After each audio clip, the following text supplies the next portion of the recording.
एक पॉइंट और है, आज सुबह मैं उठा और मैंने अखबार पढ़ी, तो अखबार में एक खबर मुझे मिली जिस पे चर्चा बहुत कम होती है।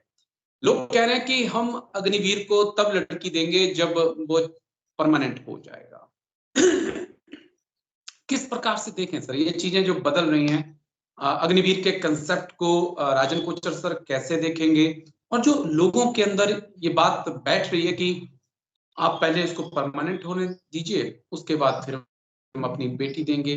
तो सवाल तो उठ रहे थे अग्निवीर पर, लेकिन समाज में भी अगर सवाल उठेंगे तो ये बच्चों के लिए भी चिंताजनक होगा। देखिए, जब ये स्कीम आई थी, आप जानते हैं कि इस स्कीम को काफी एक्चुअली विरोध हुआ था, और इसमें लोगों ने नहीं विरोध किया था, वेटरन्स ने भी, हमारे जो रिटायर्ड हम थे, हमारे इतने सीनियर ऑफिसर्स थे, सबने विरोध किया था कि ये स्कीम एक वेल थॉट आउट स्कीम नहीं है। और स्कीम को अनाउंस करने के बाद आपने देखा होगा 48 घंटे में गवर्नमेंट ने उस स्कीम में काफी चेंजेस लाई थी लोगों के सेंटिमेंट्स को, बिकॉज वो स्कीम ने आपकी जो एंट्री पॉइंट को फोकस किया था, एग्जिट को नहीं फोकस किया था। मींस अगर एक अग्निवीर 4 साल के बाद अगर आप उसको 75% अग्निवीर को अगर आप रिलीज कर देंगे, तो उसको जॉब अपॉर्चुनिटीज के बारे में तो आप बात ही नहीं कर रहे थे। तो फिर उस टाइम पे गवर्नमेंट ने अनाउंस किया था कि 10% हम इनको पैरामिलिट्री फोर्सेस में अब्सॉर्ब करेंगे। बट मैं आपको ग्राउंड रियलिटी बताऊं कि पैरामिलिट्री फोर्सेस भी इनको लेने से तैयार नहीं है, बिकॉज वो जो उनका माइंड ये रहता है कि हम एक रिजेक्ट को अपनी जो पैरामिलिट्री फोर्स में, जिसने फौज में उसने वापस कर दिया जिसने, तो हम उनको क्यों ले, ये साइकोलॉजिकली हमारी फोर्स के लिए सही नहीं होगा, एक चीज। दूसरी है कि आपने अग्निवीर आपने क्रिएट अपना किया है, तो बेसिक आपका मुद्दा ये जो बताया गया था, जो एक प्रेस कॉन्फ्रेंस हुई थी, आपको याद है कि तीनों चीफ्स थे उस प्रेस कॉन्फ्रेंस में। उस प्रेस कॉन्फ्रेंस में तीनों चीफ ने एक चीज बताई थी कि हम अपनी फौज को यंग करना चाहते हैं, हम उसको ज्यादा उसको यूथ लाना चाहते हैं, ज्यादा हमारे सोल्जर्स यंग होने चाहिए, और दूसरा टेक्नोलॉजी लाना चाहते हैं, और इसीलिए हमने अग्निवीर लॉन्च की। देखिए, ये दोनों आर्गुमेंट सही नहीं है, बिकॉज कोई भी फौज में अगर आप एक फौज है, it is a blend of youth and experience.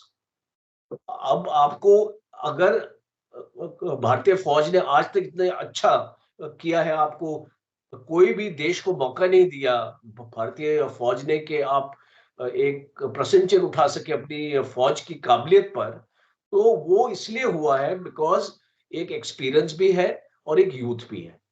दोनों को साथ लेके चलना चाहिए। आप किसी इंडस्ट्री में भी चले जाए, कॉर्पोरेट सेक्टर में भी चले जाए, तो कॉर्पोरेट सेक्टर में भी एक्सपीरियंस की एक वैल्यू अलग से होती है।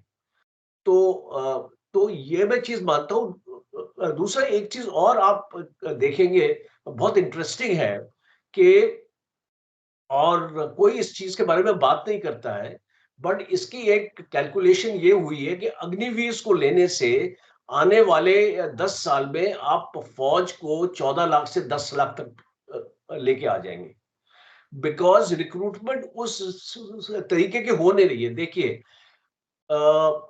हर एक साल 60,000 लोग रिटायर होते हैं फौज से। मैं जवानों की बात कर रहा हूँ, इसमें मैं अभी ऑफिसर्स को शामिल नहीं कर रहा हूँ। 60,000 आपके जवान आपके रिटायर होते हैं। अग्निवीर 40 या 45,000 आप ले रहे हैं आज की डेट में। अब आप इसमें से भी जितनी इनटेक आप लेंगे 4 साल में, आपने तकरीबन अगर अपने 2 लाख अग्निवीर अपने ले लिए, तो इसमें आपके कितने रिटेन होंगे? 50,000 ही रिटेन होंगे ना। 50,000 अगर रिटेन होंगे, तो कितने आपके रिटायर हो गए 4 साल में? 2.5 लाख। तो आपने 4 साल में फौज को 2 लाख से कम कर दिया। अच्छा, इस चीज को कोई नहीं समझना चाहता। तो ये पॉइंट है बहुत सर। जरूरी है कि मैं एक तो आपके जो सेंटिमेंट्स है गांव में, उसको जैसे लोग अपनी लड़की नहीं दे रहे हैं, वो एक बहुत डिमोरलाइजिंग फैक्टर है अग्निवीर के लिए, कि मैं अपनी 4 साल नौकरी अगर फौज में करके आ रहा हूं तो मुझे कोई देने के लिए तैयार नहीं है। दूसरा, ऑर्गेनाइजेशन पॉइंट ऑफ व्यू से भी आप देखिए, आपकी भर्ती प्रक्रिया पे भी सवाल होंगे कि आपने जो भर्ती किया उनमें से 75% आपने ऐसे भर्ती कर लिए जो टैलेंटेड नहीं थे। ये भी तो सोचना होगा सर। वो देखिए, वो एक्चुअल टैलेंटेड थे तभी आपने उनको भर्ती किया, बट आपने एक पॉलिसी ऐसी बना ली कि हमने खाली 25% रिटेन करने, 75% को हमको वापस भेजना पड़ेगा, चाहे वो अच्छा काम कर रहे हो, चाहे वो अच्छा काम अपने कर रहे हो, प्रोफेशनली गुड हो और आपकी ऑर्गेनाइजेशन के लिए सही हो, बट आपकी कंस्ट्रेंट ये है कि आप खाली 25% ही रख सकते हैं। 2-3 पॉइंट आपसे बहुत समझना चाहूंगा, क्योंकि अब आप भी प्राइवेट सेक्टर में, मैं भी प्राइवेट सेक्टर में हूं। हम बाहर देखते हैं आके कि हार्ड वर्किंग के बजाय जो बॉस के आगे पीछे घूमते हैं, जो चमचागिरी जिसे मैं कहता हूं, जो बहुत होती है, उनका प्रमोशन भी होता है, वो बहुत तेजी से आगे भी बढ़ते हैं। क्या मेजर जनरल राजन कोचर ये नहीं सोच रहे हैं कि जो 25 जो लोग ऐसे होंगे 25% में, वो लोग ज्यादा शामिल होंगे? देखिए, ये पूरी तरीके से फौज को लागू नहीं रहता, क्योंकि फौज एक टास्क ओरिएंटेड ऑर्गेनाइजेशन है, और अगर कोई आदमी, अगर हम उसको टास्क देते हैं, वो टास्क नहीं अच्छी तरीके से कर पा रहा है, तो हम उसकी असेसमेंट करते हैं और हम और क्लियर करना चाहूंगा, अगर अच्छा, कमांडिंग ऑफिसर का बैटमैन है, सुबेदार एक मेजर का छोटा बैटमैन है, कमांडर का परसेंटेज, बैटमैन है, एक एसईओ का बैटमैन है, छोटा वो तो उनकी परसेंटेज, प्रोटी करते हैं। तो साहब एक आप बाकियों को जाने दीजिए। एक सर दिल खोल के बात बोल रहा हूं मैं, और क्योंकि देखिए नहीं जो सच्चाई है, मुझे उम्मीद है कि आप बोलेंगे। नहीं नहीं, आप जो बोल रहे हैं उस पे एक पॉइंट जरूर है कि एक छोटा परसेंटेज इसमें से ऐसा निकलेगा, जो अगर आपकी प्रॉक्सिमिटी है कमांडिंग ऑफिसर के साथ, कंपनी कमांडर के साथ, या आप उसके गांव के हैं, शहर के हैं, कोई ना कोई ऐसी चीज निकलेगी। वो एक बहुत स्मॉल परसेंटेज है, 5 से 10% से ज्यादा नहीं होगा। 90% जो भी अग्निवीर आपके रिटेन होंगे, वो पूरी तरीके से आपके बेस्ट होंगे। जितने भी अग्निवीर आपने रिक्रूट किए उसमें से बेस्ट होंगे। तो ये मैं इसको एक एक नेचुरल फॉल आउट मैं मानता हूँ, क्योंकि हम लोग इंसान हैं, ह्यूमन, हम में भी फीलिंग्स है, और हम लोग इतने इमोशनल भी रहते हैं। हाँ, एक पॉइंट और सर जो मैं समझना चाहूंगा आपसे, बहुत इंटरेस्टिंग, कि क्या आने वाले वक्त में हम वैगनर आर्मी की तरफ इन अग्निवीरों का रुझान देखेंगे? क्योंकि अभी भी बहुत सारे इंडियंस हैं जो रूस में लड़ रहे हैं। एक नई चुनौती भी आएगी सर, क्योंकि आप वेल ट्रेन्ड सोल्जर को जब आउट करेंगे तो उनके पास अगर इंडिया में ऑप्शन नहीं मिले तो वो उस तरफ जा सकते हैं, और दुनिया उनको लेना भी चाहेगी। ये लॉजिकल है।